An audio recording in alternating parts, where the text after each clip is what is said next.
mengatakan ada 10 tanda besar kiamat sebelum kiamat terjadi. Nah, dari 10 tanda besar kiamat itu, pada tanda besar kiamat yang ketujuh, tanda besar kiamat yang ketujuh, Rasulullah menyebutkan nanti akan bertiup angin yang sangat lembut, sejuk, sehalus sutra, dan baunya bau bisik, bau kasturi. Angin ini akan segera membungkus satu permukaan bumi ini, maka tidak akan tersisa satu pun di bumi ini orang yang beriman kepada Allah, walaupun imannya hanya seujung kuku, melainkan angin itu akan sampai kepadanya. Saat orang itu dijilati oleh angin ini, tersentuh oleh angin ini, terhirup olehnya angin tersebut, dia akan meninggal di tempat. Serentak satu muka bumi ini, orang yang punya iman kepada Allah meninggal dunia. Yang tersisa hidup setelah itu hanya orang kafir saja. Paham Bapak Ibu sekarang? Oke. Jadi pada tanda besar kiamat yang ketujuh akan bertiup apa nama? Angin lembut. Angin lembut nan sejuk. Ini selembut sutra, sejuk, kemudian berbau misik atau kasturi, ya. Angin lembut ini adalah angin kematian. Yang dimatikan siapa? Khusus hanya orang-orang beriman. Sekalipun imannya hanya seujung kuku, dia beriman Allah itu ada, Allah itu Maha Ahad. Walaupun dia nggak pernah sholat, walaupun dia tidak pernah puasa, dosa-dosanya anggaplah banyak, tapi dia punya iman nggak pada Allah? Punya. Maka angin itu akan datang kepadanya. Nabi mengatakan walaupun dia sedang ada di dalam gua, ada di puncak gunung, ada di gurun Sahara, ada di tengah pulau, di mana saja dia akan didatangi oleh angin ini. Habis. Nah, sejak peristiwa tanda besar kiamat yang ketujuh ini, tidak tersisa lagi orang beriman yang hidup di bumi. Seluruhnya hanya orang kafir. Rasulullah bersabda, 1 atau 2 generasi setelah tanda besar kiamat yang ketujuh ini, barulah terjadi kiamat besar, kehancuran alam semesta. Kabar baiknya untuk Bapak Ibu semua adalah kita semua insya Allah tidak akan pernah menyaksikan kiamat besar. Alhamdulillah. Kecuali Bapak Ibu nggak lolos dari ujian terberat, yaitu Dajjal datang. Kalau sempat ada yang nggak lolos, peluangnya menghadapi tanda besar kiamat yang ke-8, ke-9, ke-10 itu akan ada, ya. Jadi tanda besar kiamat yang ke-8, yang ke-9 dan yang ke-10 ini hanya orang kafir saja. Ke-8, 9, 10 hanya orang-orang kafir akan menyaksikan ini. Taib Ustaz, insya Allah deh, kami betul-betul hakul yakin Ustaz, kita tidak akan menemukan, bahkan masa tanda besar kiamat yang ke-7 tidak akan menemukan nanti. Kan banyak orang yang PD-nya kayak gitu kan, sangat yakin, lama lagi tuh Ustaz. Nggak apa-apa, semoga saja kajian yang sekarang ini dapat merubah mindsetnya setelah itu. Baik Bapak Ibu, nah Nabi kita bersabda, saya mengatakan dari bukti kedua bahwa kita sudah di akhir zaman. Nabi mengatakan, sejak aku ini diutus, nih star ya, star. Sejak aku ini diutus sampai finish, umatku serentak wafat di muka bumi. Starnya adalah Nabi diutus sebagai Nabi dan Rasul di usia beliau 40 tahun.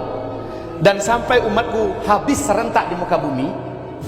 Hadis berikut ini adalah hadis yang dinyatakan kesahihannya oleh Syekh Ahmad Syakir. Hadis ini diriwayatkan oleh Imam Ahmad dalam musnadnya, ya. Nabi mengatakan bahwa umatku wajib mendapati atau menjalani 5 fase sejarah. Dari 5 fase sejarah ini, ya, kita sekarang sudah ada di fase keempat. Lalu pas di fase kelima nanti umat Islam mengalami kejadian tanda besar kiamat yang ketujuh, habis seluruh umat Islam. Oke, 5 fase sejarah ini. Yang pertama, fase Nabi mengatakan ahdun nubuwah, fase kenabian, di mana umat ini langsung dipimpin oleh beliau sendiri, oleh Nabi Shallallahu Alaihi Wasallam. Fase ini berlangsung selama 23 tahun. 10 tahun setelah beliau hijrah ke Madinah, ini 10 tahun, dan 13 tahun ketika beliau masih di Mekah. Total 23 tahun. Fase ini pasti berakhir, kata Nabi. Wafatnya Nabi Muhammad, berakhirlah fase pertama. Dan Nabi mengatakan langsung masuk kalian pada fase di mana khilafatan ala minhajin nubuwah, fase kekhalifahan, Pada saat itu sang khalifah menggunakan sistem kenabian copy paste habis. Jadi ini adalah fase di mana yang memimpin umat Islam adalah para khalifah Rashidah ala minhajin nubuwah. Ini fase kedua. Khilafah ala minhajin nubuwah. Rasul mengatakan fase ini berlangsung selama 30 tahun. 30 tahun. Sejarah membuktikan khalifah Islam ada berapa? 4. Silahkan sebutkan bunda. Nggak apa-apa, jangan takut, salah nggak digigit. Iya, siapa? Abu Bakar, Umar bin Khattab, Utsman bin Affan, Ali bin Abi Thalib. Ibunda tahu berapakah sebenarnya masa yang dihabiskan oleh 4 orang khalifah ini? Kalau Nabi mengatakan 30 tahun kan? Dalam faktanya seluruh ahli sejarah sepakat 29 tahun 6 bulan. Berarti 6 bulan lagi sama siapa? Hah? Nah, barakallahu fiik. 6 bulan lagi yang tersisa dilanjutkan oleh anak kandungnya Ali bin Abi Thalib yang diangkat oleh seluruh kaum muslimin. Namanya Hasan bin Ali. Hasan bin Ali, ya.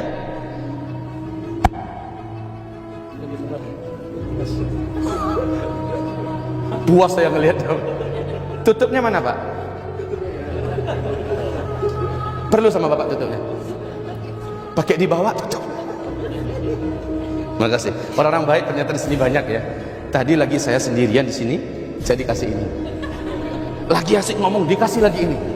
Nanti tadi kasih apa lagi? Saya siap-siap nunggu nih. Baik, Bapak Ibu yang kami muliakan. Dari belakang kecil ya Pak tulisannya. Oh, mande. Ah iya, enggak apa-apa. Saya bantu. Layar kan bisa ini. Bismillah. Wah, ini baru. Nah, Masya Allah. Cukup Bapak. Cukup. Dari tadi kayak.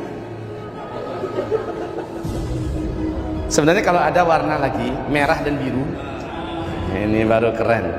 Ya. Baik, Bapak Ibu. Jelas saya ya. Baik, Bapak Ibu yang kami muliakan, sampai di mana kita tadi? 29 tahun 6 bulan. Kemana yang 6 bulan lagi?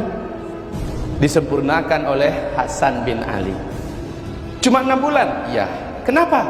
Karena kekhalifahan yang betul-betul murni kekhalifahan itu adalah berakhir saat 6 bulan oleh Hasan bin Ali.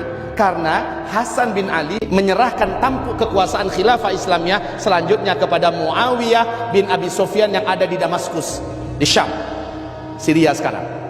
Kenapa Hasan bin Ali menyerahkan? Karena mempersatukan kalimat kaum muslimin yang ketika itu memang terpecah dua. Satu di kubu Ali bin Abi Thalib sebelum terbunuh, satu lagi di kubu Muawiyah bin Abi Sufyan.